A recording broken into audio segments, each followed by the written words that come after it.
I really didn't know what lacrosse was. I thought it had to do with the city lacrosse, some city planning. But when Dr. Kenneth Lee went to Vegas for a clinic several years ago, he found out that lacrosse, in this case wheelchair lacrosse, is a sport. He was intrigued. Right down the middle. So he tried it. I really stunk at it. I mean, I was pathetic. Undaunted, Dr. Lee, who was severely injured while serving our country in Iraq in 2004, and who has made giving back to disabled veterans a mission, formed a team with the help of Marquette University men's lacrosse coach Joe Amplo and his young men. Within 2 weeks, Lee, who is a rehab physician specializes in spinal cord injuries, had formed a wheelchair team. Guys who had a traumatic injury where they think their life is over, yet turn them around, do the rehab, and get them into an elite competitive arena. You can't get better than that. Dr. Lee believes that for the veterans, adaptive sports such as wheelchair lacrosse can save lives. Many have gone down to the wrong pathway where there's drug abuses, violence, all that.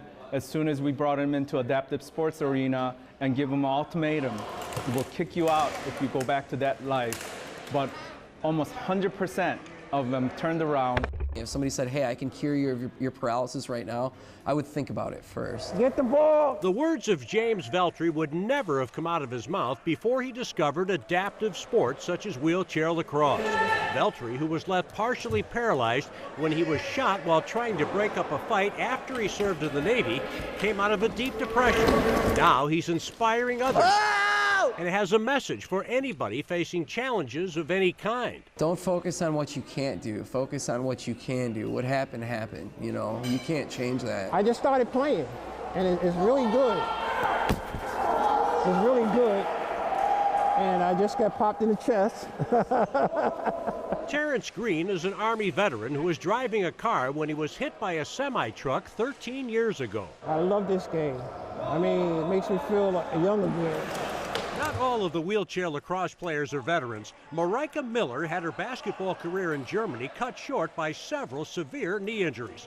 After coming to the U.S., she played on the UW Whitewater wheelchair basketball teams that won 3 straight national championships.